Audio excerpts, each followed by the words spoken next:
Are you looking to escape our current times and dive into a different dystopian future than the one we are currently living in? Then do I have a book for you! Hello there everyone, Lars here with another book review brought to you by Camille's Harem. Not just a podcast for novice writers by novice writers, but also a YouTube channel by novice writers for novice writers. Because writing is an adventure, it's more fun with friends. And the book that I want to review today is Scythe by Neal Shusterman.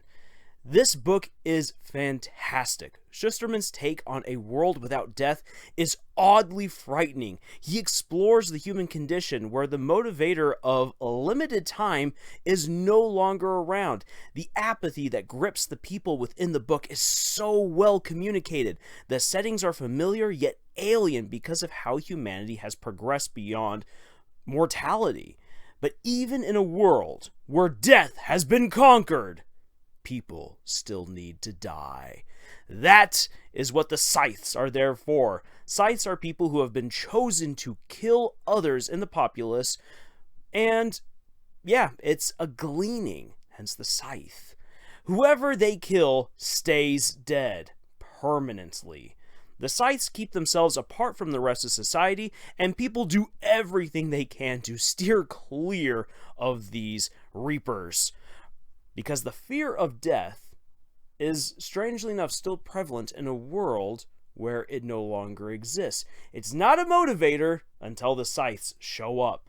The main characters are Citra and Rowan, who impress one Scythe, in particular Scythe Faraday, with their feelings towards the deaths of others. They take it very personally. They don't show apathy. Instead, they show empathy, sympathy, fear, for others rather than for themselves, and that impresses him. So he takes them in as his apprentices, and they soon discover that the world of the Scythes is more than just those of glorified Grim Reapers. Those who administer death are those who could rule the world.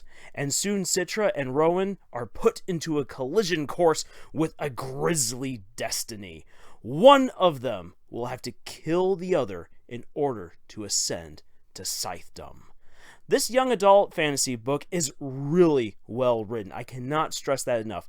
It provides plenty of action, philosophy, social critique, and intrigue.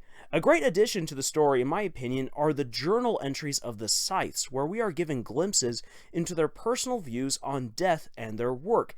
It is amazing to get these opposing views from different Scythes because they all make great cases and make the reader critically think about the implications of a world without death. A lot of the character development is also just really good. Some moments are predictable while others are poignant. The way both Rowan and Citra evolve throughout the course of the novel feels natural and well-earned. My greatest complaint with this story is the forced romance. Rowan and Citra essentially start liking each other basically because they're just in each other's company constantly. And you know what? That's okay. It's an okay basis for two teens starting to like each other. However, Shusterman does not build on this foundation, and their relationship really doesn't feel like it goes beyond that of acquaintances and the allurement of who this other person might be. And that makes their pining for each other feel very forced over the course of a year.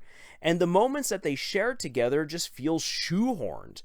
A good romance needs firm roots, which Citra and Rowan unfortunately do not have, as you will see throughout the course of the book. There is a reason why the two end up being more acquaintances throughout most of the book rather than a romantic couple, but I don't want to get into that with this review because that is a pretty large spoiler.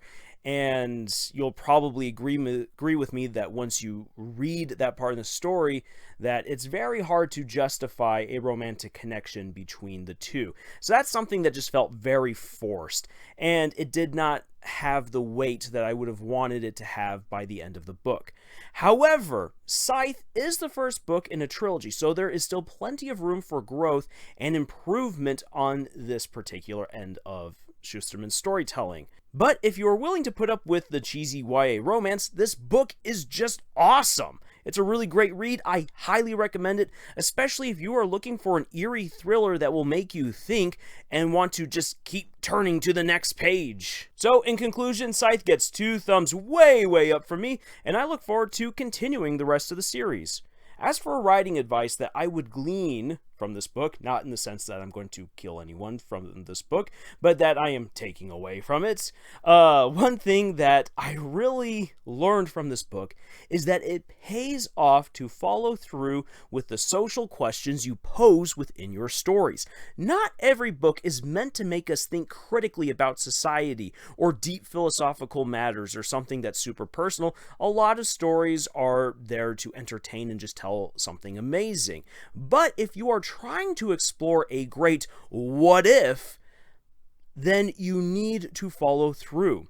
Schusterman obviously thought things through. He workshopped what this world would look like and how the people would act. It feels incredibly real and natural despite the unnatural circumstances that the characters find themselves in. He explores multiple possibilities for how people would act within this world, and what's really awesome is that he manages to create plot-related chapters in ways in which to showcase these different ideas that he has. He doesn't just throw them into the background like some seasoning, and he doesn't create a random tangent because he really wants you to look at it.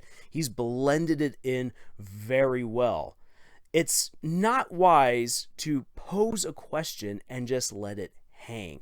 I hate it when I see that in a story. Granted, you might not be aiming to provide answers to some of the what-if questions that you are asking in your story, but you want to explore the subject and question enough in order to present your readers with enough information so they can form their own answers and thoughts. If they don't have enough to go on, it's just then a nice little what if and then very easily buried in the rest of the story.